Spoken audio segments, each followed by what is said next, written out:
ตอนเด็กๆแพลวคิดว่าราชบุรีน่าเบื่อมีแต่ต้นไม้ลำธารวัดและผู้คนมากหน้าหลายตาจากหลายที่หลายทางมารวมกันจนกระทั่งมีคนชวนแพลวกลับบ้านเลยได้มีโอกาสทำความรู้จักกับราชบุรีอีกครั้ง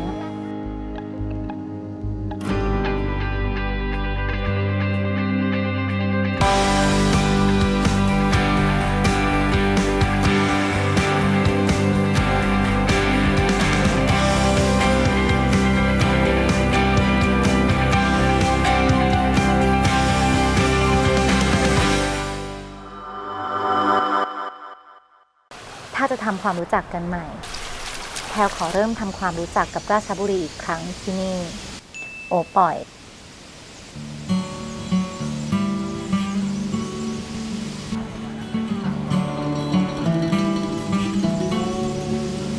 อันนี้เป็นการทำบุญในรอบ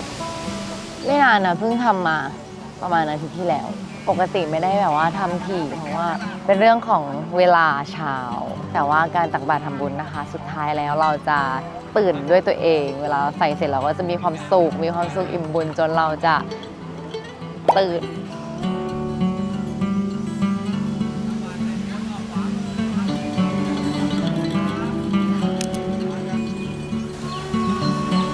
ตลาดเช้าบรรยากาศสบายๆใต้ต้นไม้ใหญ่ริมลำน้ำพาชีท่ามกลางธรรมชาติและชาวกะเหรี่ยงกับประเพณีตักบาตรพระล่องแพที่ชาวโอป่อยสืบทอดกันมายาวนาน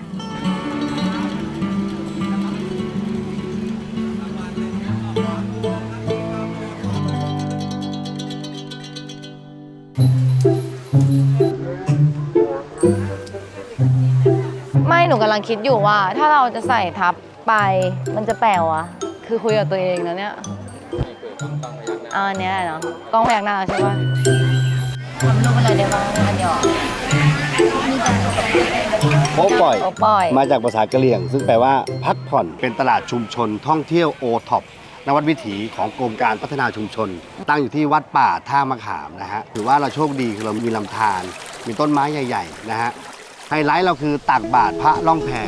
มีที่นี่ที่เดียวในประเทศไทยแล้วก็ที่นี่ที่เดียวในโลกนะฮะให้ผู้ใหญ่แนะนำหนูหน่อยว่าที่เนี่ยหนูมาถึงเนี่ยหนูต้องกินอะไรบ้างในตลาดนี้อาหารที่โอป่อยเนี่ยเดี๋ยวผู้ใหญ่คุยได้หาว่าโม้นะฮะเด็ดทุกอย่างโดยเฉพาะอาหารพื้นถิ่นและมีขนมหวานอีกมากมายเนื่องจากว่าเรามีทั้งหมด38ร้านค้าด้วยกันมีความกลมกลืนแล้วก็เราสอดแทรกวิถีชีวิตวัฒนธรรมของชุมชนชาวกะเหรี่ยงเข้าไปด้วยชุมชนบ้านท่ามะขามก็เป็นชาวกะเหรี่ยงซะส่วนใหญ่นะฮะแล้วก็ทำอาชีพรับจ้างทั่วไปตั้งแต่มีตลาดเนี่ยเขาก็ได้มาขายของในตลาดโอป่อยแห่งนี้นะครับแล้วก็ที่สำคัญได้พาลูกหลานมาอยู่ในตลาดแล้วหมู่บ้านท่ามะขามเองตอนนี้ก็เป็นหมู่บ้านท่องเที่ยวเต็มรูปแบบ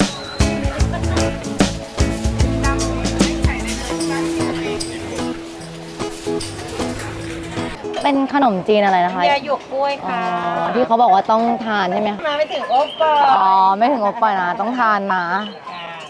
กันถึงแล้วนะจริงๆเอา1ค่ะได้ค่ะน้ำยาหยวกกล้วยเนี่ยมันเป็นพื้นฐานของที่นี่เลยใช่ไหมภูมิปัญญาชาวบ้านค่ะแล้วทำไมต้องเป็นหยวกกล้วยรู้ไหมคะหรือสมัยก่อนมันเหมือนอะไรก็ไม่หากินยากอะไรก็มันไม่สะดวกเรื่อง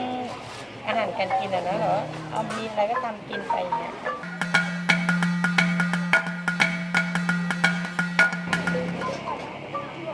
ต้องกินแบบอันที่เป็นหยวกกล้วยเข้าไปหนูชิมคล้ายๆน้ำยาป่าแต่ว่ามันมีความรู้สึกบางอย่างที่ไม่ใช่อาจจะเป็นเพราะหยวกกล้วยที่เขาใส่มาแต่พอกินเข้าไปหยวกกล้วยก็คือแบบกรอบๆแต่เผ็ดอยู่กำลังจะกินหยวกกล้วยอีก1อันจริงๆเกิดมาแบบไม่เคยกินหยวกกล้วยอ่ะอ๋อ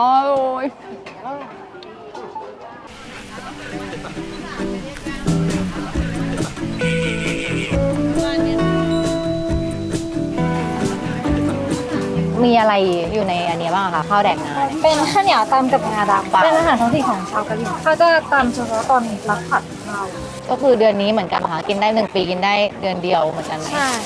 ทำไมถึงใช้คำว่าข้าวแดกงาค่ะแต่มีคำแปลเอางาดำมาค่ะไปตำกับข้าวเหนียวแล้วข้าวเหนียวมันก็กินงา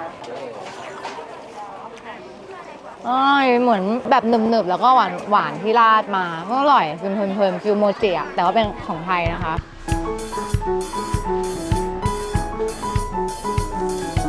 มีทองข้าวห่อกะเหรี่ยง อันนี้เหรอคะคือเรียกว่ามีทองเหรอคะ ใช่จ้ะเราจะกินปีละ1 ครั้งเวลาจะกินก็คือต้องมีพิธีผูกแขนเรียกขวัญด้วยคือลูกหลานของเราที่ไปอยู่ที่อื่นด้วยหรือว่าไปทำงานที่อื่นเนี่ยจะกลับมาช่วงเดือน9เพื่อจะมารับพรจากพ่อกับแม่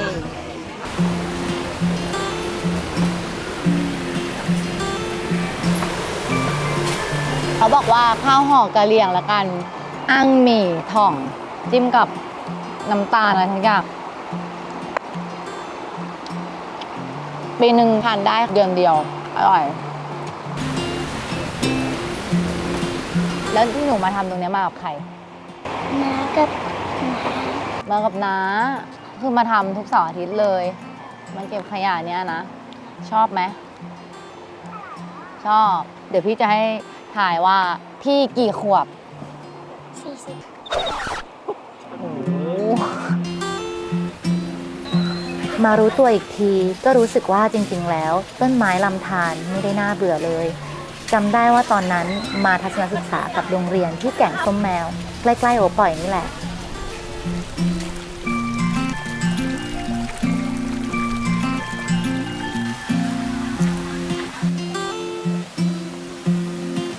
แก่งส้มแมวหรือสวนป่าสมเด็จพระนางเจ้าสิริกิติ์เป็นแก่งน้ำกลางป่าที่มีโขดหินสลับซับซ้อนรูปทรงแปลกตากลางลำน้ำพาชี ได้กลับมาอีกทีก็ได้เห็นความสวยงามของธรรมชาติอีกครั้งไม่น่าเบื่อจริงๆด้วยยินดีที่ได้รู้จักนะแก่งส้มแมว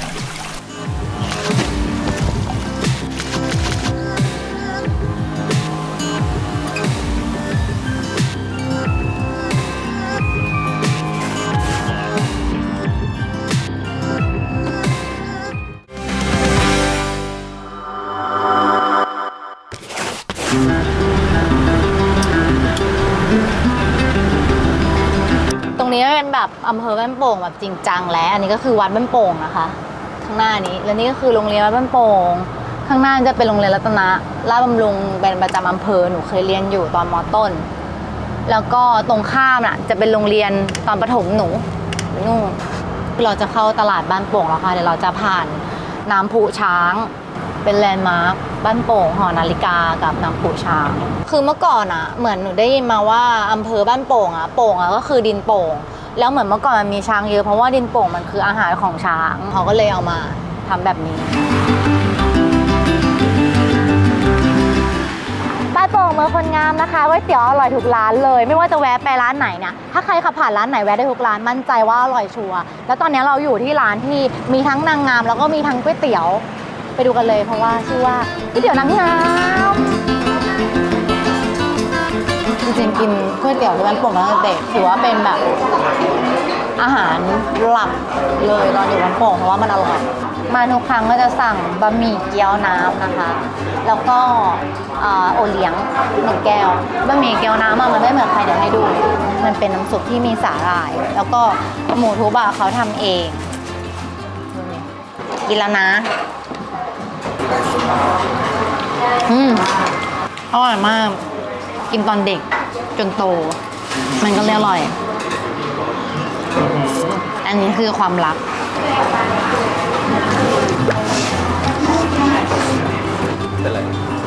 หนูไม่เคยกินหมูทุบที่มันเป็นแบบนี้เลย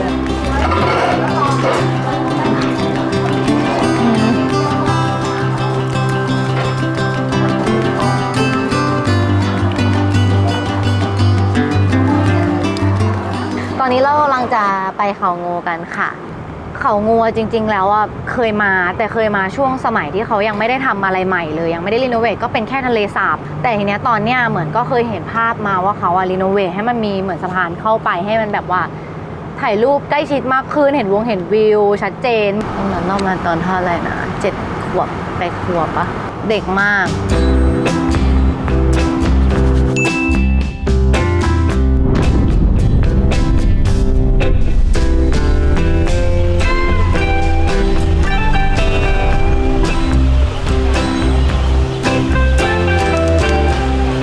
โห เขางูที่แพรวเคยมากลายเป็นอุทยานหินเขางูที่สวยงามไปแล้ว ที่นี่เป็นแหล่งระเบิด และย่อยหินที่สำคัญของไทย ตั้งแต่สมัยต้นรัตนโกสินทร์เนื่องจากเป็นปูนที่มีคุณภาพดี หลังจากยกเลิกสัมปทาน เขางูกลายเป็นเหมืองร้าง สภาพทรุดโทรมจังหวัดราชบุรีเลยพัฒนาเขางูให้เป็นสวนสาธารณะ และสถานที่ท่องเที่ยวที่สวยงามให้นักท่องเที่ยวมาถ่ายรูปเช็คอินแบบนี้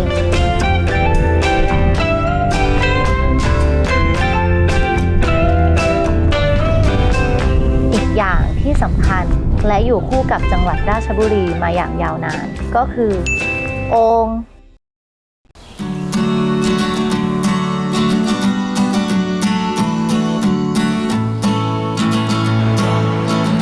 โอ่งมังกรก็เป็นของชนิดหนึ่งนะคะ ที่ขึ้นชื่อในราชบุรีเลยเพราะว่าในคำขวัญก็มีเมืองโอ่งมังกรซึ่งตั้งแต่แพรวเกิดมาจริงๆก็เห็นบ้างแต่ว่าส่วนใหญ่เขาก็ไม่ค่อยได้ใช้กันแล้ว ทีนี้เราก็เลยอยากรู้ว่าปัจจุบันเนี้ยโอ่งมังกรเนี่ยเขามีการเปลี่ยนแปลงไปตามยุคสมัยเพื่อเป็นอะไร เราก็เลยมาที่นี่นะคะเท่าหงไถ่นะคะเขาบอกกันว่าเป็นโรงเผาโอ่งมังกรรุ่นแรกๆของราชบุรีเลยค่ะมีใครให้คำตอบเราเรื่องนี้ได้ไหมว่าโอ่งตอนเนี้ยมันเปลี่ยนแปลงไปเป็นอะไรไปดูกันค่ะทำซินตามหาอย่างโอ่งมังกรเนี่ยสมัยก่อนหนูอยากรู้ว่าวิธีการทำเนี่ยมันยากมากไหมแล้วราคาหรือว่าความนิยมของเขาเนี่ยเท่าไหร่รู้จักโอ่งมังกรป่ะหนูรู้จักทันใช้ป่ะคนราชบุรีเวอร์แต่ว่า ไม่ทันใช้คือสมัยก่อนจริงๆเนี่ยส่วนใหญ่บ้านเรือนจะอยู่ตามแม่น้ำโอ่งน้ำเนี่ยคือเป็นสิ่งสำหรับเก็บน้ำไว้ใช้ในครัวเรือนใช้ในการทำกับข้าวใช้ในการอาบน้ำและที่ว่าราชบุรีเนี่ยเป็นจังหวัดเมืองโอ่งมังกรเพราะว่าอันดับแรกก็คือมีแหล่งดินอันดับ2ก็คือมีแม่น้ำแม่กลองก็คือสมัยก่อนเนี่ยก็คือใช้ในประโยชน์ใช้สอยปัญหาที่เกิดขึ้นก็คืออะไรที่มันเหมือนกันเนี่ยการแข่งขันทางราคาจะเยอะแล้วก็ท้ายที่สุดเลยเนี่ยก็มีสิ่งอื่นมาทดแทนก็สิ่งที่เริ่มเข้ามาทดแทนก็คือโอ่งปูนซีเมนต์และหลังจากนั้นที่โอ่งอยู่ไม่ได้เลยก็คือถังพลาสติกแต่ทำไงเนี่ยเราต้องเอาวิชาชีพเดิมวิธีการปั้นแบบเดิมมาเลี้ยงตัวให้อยู่ได้ก็ต้องเริ่มผลิตตามปัจจุบันปัจจุบันที่เขาต้องการ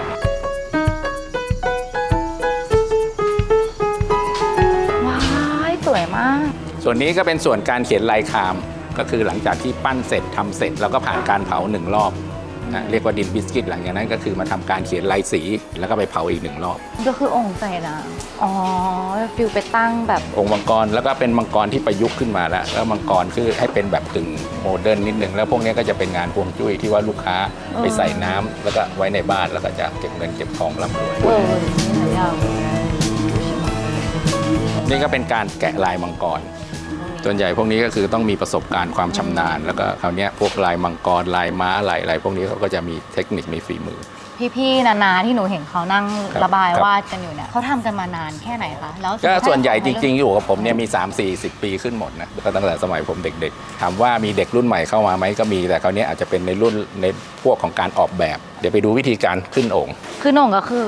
ขึ้นรูปแต่ว่าคราวนี้การขึ้นเหมือนกันเพียงแต่ว่าคุณจะทำเป็นโอ่งคุณจะทำเป็นอ่างบัวคุณจะทำเป็นกระถางแต่วิธีการขึ้นเหมือนกันเพียงแต่ว่าภาชนะที่เราจะทำตอนนี้ลูกค้าจะสั่งแบบไหน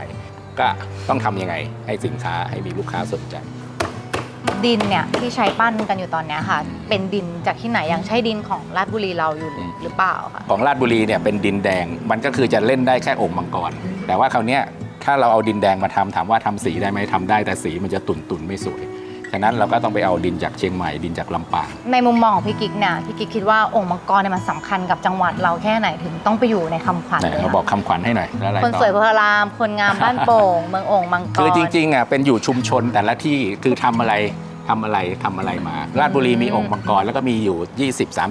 20-30-40 โรงก็สมัยก่อนช่วงที่คนต้องการใช้เยอะๆก็กลายเป็นว่าโอ่งราชบุรีส่งทั่วประเทศซึ่งปัจจุบันถามว่าโอ่งมังกรขายได้อยู่ก็ยังขายได้แต่ขายน้อยลงแต่ว่าทางอีสานเขาก็ใช้ในการหมักดอง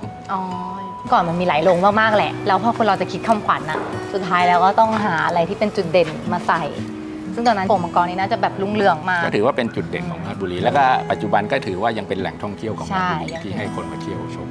แล้วก็จริงๆอยากให้มาเที่ยวชมเพราะว่าจริงๆอ่ะส่วนใหญ่คนอาจจะนึกว่าเฮ้ยมีแต่โอ่งมังกรแต่จริงๆไม่ใช่แล้วโดยรูปแบบเนี่ยมันเปลี่ยนไปค่อนข้างเยอะมากมันอาจจะเป็นงานอาร์ตงานศิลปะงานตกแต่งซึ่งหลายๆอย่างคือมาดูเนี่ยอาจจะเกิดไอเดียมากขึ้นใครมีไอเดียอาจจะอยากไปทำอะไรเล่นได้มากขึ้นเยอะเลย ไม่ต้องบอกก็รู้ว่าเดี๋ยวนี้ไม่มีใครใช้โอ่งกันแล้วเนาะแพรวเองเกิดมาก็แทบจะไม่เห็นโอ่งที่ถูกใช้งานจริงๆเลยแต่นั่นก็ไม่ได้หมายความว่าโอ่งจะถูกลืมและลบหายไปตามกาลเวลาที่นำพาอุปกรณ์อำนวยความสะดวกสบายได้มากกว่าเข้ามาแทนที่เราอยู่ใต้ท้องมังกรแล้วคือลักษณะที่เรียกเตามังกรก็คือมีลักษณะมีหัวมีลำตัวแล้วก็มีหางก็คือปล่องไฟก็คือเป็นเตามังกรจากเมืองจีนเป็นแบบโบราณเลยแล้วเวลาการเริ่มผลิตก็คือเนี่ยเราเอาโอ่งเอาไหน้ำปลาเอากระถางมังกรหรืออะไรเนี่ยเรียงเต็มให้หมดเลยแล้วก็ปิดประตูหลังจากนั้นก็คือเริ่มใส่ฟืนที่หัวเตาใช่ไหมแล้วก็เริ่มจุดไฟจากหัวเตาพอไฟเริ่มติดมาที่หัวเตาปุ๊บก็จะมีคน2คนก็เปิดหน้าต่างช่องที่1แล้วก็ฟืนเล็กๆแย่มาแล้วคราวนี้ไฟเนี่ยมันไปไหนไม่ได้โดยอัตโนมัติก็คือมันจะหาที่ออกก็คือออกทางหางก็กลายเป็นว่าระหว่างที่ไม่ถูกเผาเนี่ยไอ้อันอื่นก็เป็นการอบไปในตัวแล้วไฟจะร้อนที่สุดก็เมื่อเราเอาฟืนมาใส่ตรงนั้นคือค่อยๆไฟฟืนหยอดจนกระทั่งไฟสุกร้อนเต็มที่ก็พอแล้วก็ขยับมาช่อง3ช่อง4ช่อง5จนกระทั่งทุกโอ่งทุกอันเนี่ยผ่านกระบวนการเผาก็เป็นอันเสร็จสิ้นโดยเวลาก็ใช้ประมาณอาจจะสัก20ชั่วโมงแล้วฟืนจริงๆเป็นเชื้อเพลิงที่ดีที่สุดนะเพราะว่าคุณเนี่ยปลูกทดแทนได้ตลอดเวลาโอ่งยังอยู่กับเราชาวราชบุรีนะแต่รูปลักษณ์อาจจะไม่เหมือนเดิมวิธีใช้อาจจะเปลี่ยนไปไม่ได้เก็บน้ำเหมือนแต่ก่อนแต่คุณค่าของดินที่ถูกปั้นไม่เคยเปลี่ยนไปเลยเราเป็นเด็กแบบบ้านโป่งใช่ไหมเวลาทัศนศึกษาอะไรเงี้ยเขาก็จะให้เราอะมาแบบอะไรอย่างเงี้ยแหละแบบปั้นโอ่งปั้นอะไรก็เลยย้อนกลับมาอีกครั้งเพื่อมารื้อความทรงจำของตัวเองแล้วทั้งทางเลยนะอยากให้ทุกคนเห็นมาก1 2 3นี่เห็นไหมแต่ก็เห็นไม่ชัดเดี๋ยวจะพาไปดูใกล้ๆนะคะอุ้ยน่ารักมากเลยเนาะเขาทำเป็นแบบใหม่แบบยุคใหม่เลย2023คือต่อให้แบบทุกวันนี้โอ่งมังกรอาจจะไม่ได้เป็นแบบของที่คนเขาใช้กันเหมือนเมื่อก่อนขนาดนั้นแล้วก็จะเป็นพวกนี้แทนเอาไปตกแต่งบ้านอะไรเงี้ยค่ะทุกคนจะเห็นเลยว่าข้างๆจะมีสีแบบเต็มเลยน่ารักมากๆอยากให้ทุกคนลองมาถ้าไม่ได้กลับบ้านครั้งนี้ก็ไม่รู้เลยว่าโอ่งที่เคยเป็นภาชนะเก็บน้ำในอดีตปัจจุบันได้เปลี่ยนรูปลักษณ์ไปเป็นงานเซรามิกหลายรูปแบบถึงแม้จะไม่ได้เก็บน้ำเหมือนในอดีตแล้วแต่สิ่งที่เราเก็บไว้ในปัจจุบันคือวิถีชีวิตภูมิปัญญาและความคิดสร้างสรรค์ที่ยังคงมีคุณค่าทางจิตใจและมีมูลค่าทางเศรษฐกิจเหมือนเดิมไม่เปลี่ยนเลย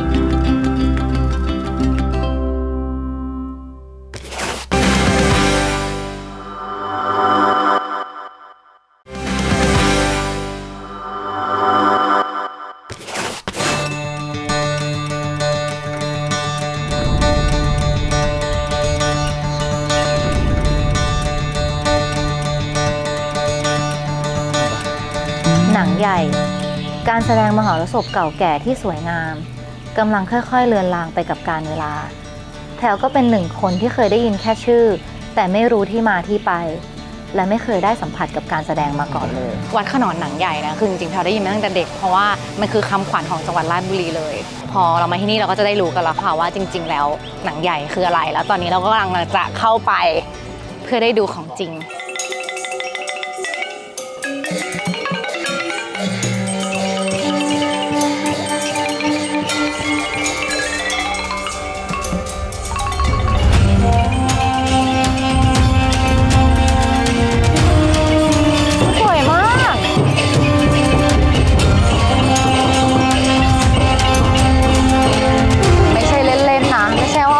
เราจบนะแต่มันมีท่าทางที่แบบอาจจะสื่ออะไรบางอย่างมีตัวจิ๋วน่ารักมากแต่ว่าสังเกตได้1 อย่างคือไม่มีผู้หญิงเนาะอาจจะเป็นเพราะความหนักของตัวหนังปะเดี๋ยวเราค่อยไปหาข้อมูลกันว่าจริงๆแล้วเพราะอะไร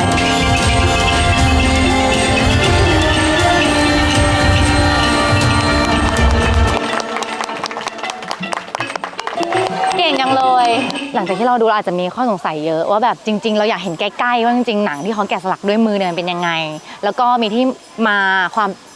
ามเป็นมายังไงแล้วก็ไปดูกันที่พิพิธภัณฑ์ค่ะเราจะไปดูพิพิธภัณฑ์กันตอนนี้เลย let's go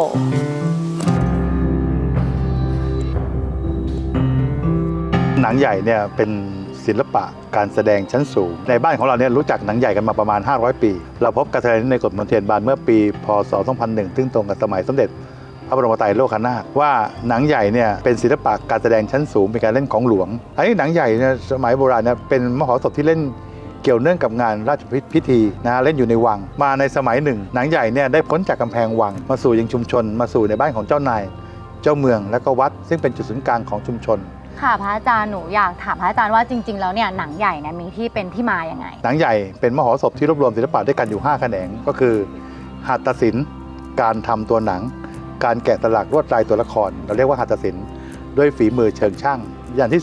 2นาฏศิลป์ก็คือการเรียนรู้ท่าทางของการแสดงอย่างที่3คีตศิลป์การดนตรีที่เราใช้ในเรื่องของการประกอบเรื่องของการแสดงนะครับแล้วก็อย่างที่4วาทศิลป์คำภาคคำเจรจาแล้วก็วรรณศิลป์เรื่องราวที่เรานำมาแสดงกันนะครับในปัจจุบันก็ใช้ในเรื่องของรามเกียรติ์เป็นเรื่องของการแสดงทั้ง5อย่างรวมเป็นการเล่นหนังใหญ่หนังใหญ่มาอยู่วัดขนอนนี้ประมาณรัชกาลที่5นะมีประมาณ100 กว่าปีก็ครูอั๋งซึ่งเป็นครูโขนของเจ้าเมืองราชบุรีเนี่ยมาเที่ยววัดขนอนมาเห็นหนังที่เขาถวายวัดไว้เห็นหนังวัวก็เลยอยากจะแกะหนังตะลุงถวายหลวงปู่กล่อมหลวงปู่กล่อมบอกหนังตะลุงชาวบ้านเขามีกันทั่วอยากจะทำหนังตัวใหญ่ๆก็เลยเป็นที่มาของการทำหนังตัวใหญ่มาตั้งแต่ในยุคนั้นหนังที่วัดขนอนเนี่ยก็มีตัวอย่างก็คือหนังที่อาจารย์เล่าฟังว่า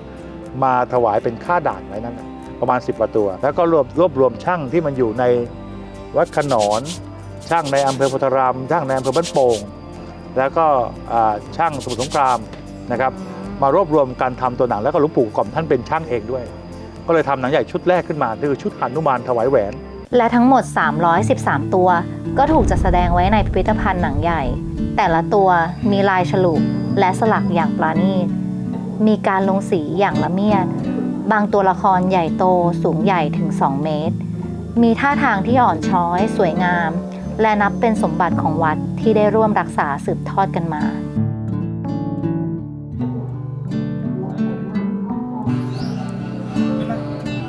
พี่ตั้มหนูอยากรู้ว่าน้องๆพวกเนี้ยเราไปได้น้องมาจากไหนหรือว่าเขามาอยากเรียนรู้ด้วยตัวเองแล้วก็มาแสดงหรือว่ายังไงก็ส่วนใหญ่ก็จะเป็นเด็กที่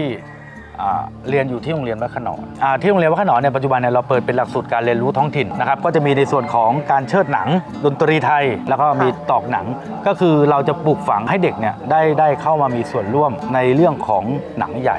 อย่างสมมติดนตรีไทยเนี่ยเด็กเขาสามารถนำวิชาความรู้เนี่ยไปใช้จริงได้สามารถนำไปเป็นโควต้าในเรื่องของการศึกษาได้หนูอยากรู้พี่ตั้มว่าใช้เวลานานแค่ไหนในการฝึกสอนน้องๆจนกว่าจะได้ขึ้นแบบแสดงจริงเนี่ยชุดนี้ผมซ้อมมาปีนึงครับปีฝ่าปีกว่าเลยใช่ตอนที่หนูดูหนูสงสัยอย่างหนึ่งคือไม่มีผู้หญิงเล่นแบบเชิดเลยแต่ว่ามีดนตรีมีแต่ว่าในการเชิดทำไมคะมันมีข้อห้ามอะไรหรือเปล่าอันดับแรกคือหนังใหญ่เนี่ยเป็นการแสดงที่กึ่งพิธีกรรมทางศาสนาพราหมณ์ด้วยหนังใหญ่เกิดขึ้นในพระราชวังนะครับเพราะฉะนั้นเนี่ยถ้าที่เราสังเกตเห็นเนี่ยมันจะมีการแบะเหลี่ยมฉีกขานะครับถ้าเกิดเรานำผู้หญิงมาแบะเหลี่ยมมาทีบเหลี่ยมคือความไม่สุภาพในเรื่องของท่าทางเนี่ยคือมันจะเกิดขึ้น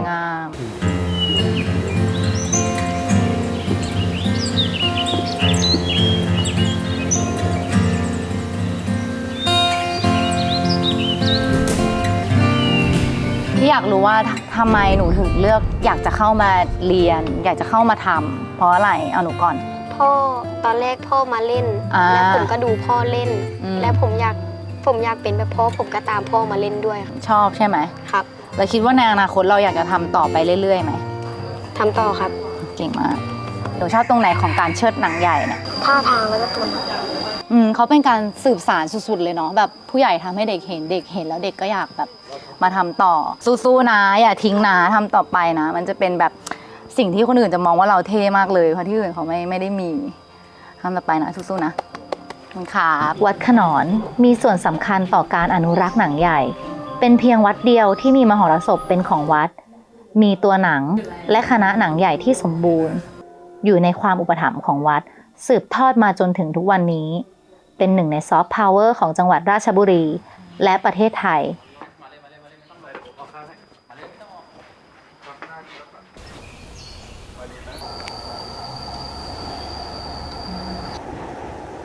กลับบ้านครั้งนี้แพรวได้รู้จักกับจังหวัดราชบุรีจริงๆแล้วนะได้สัมผัสสิ่งที่เป็นเสน่ห์ของจังหวัดราชบุรี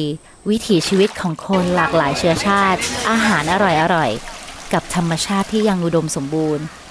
ได้เห็นการปรับตัวของโอ่งที่กลายเป็นงานเซรามิกสวยงาม ยังคงคุณค่าและมูลค่าอยู่ไม่เปลี่ยนไป และหนังใหญ่ศิลปะชั้นครูที่รวมศาสตร์และศิลป์หลายแขนงไว้ในการแสดงเดียวทรงคุณค่าน่าศึกษาและอนุรักษ์ไว้ที่สุดเป็นการกลับบ้านที่ไม่เหมือนครั้งไหนเลยเพราะครั้งนี้แพรได้รู้จักตัวเองไปพร้อมกับจังหวัดราชบุรีจริงๆแล้วยินดีที่ได้กลับมานะราชบุรี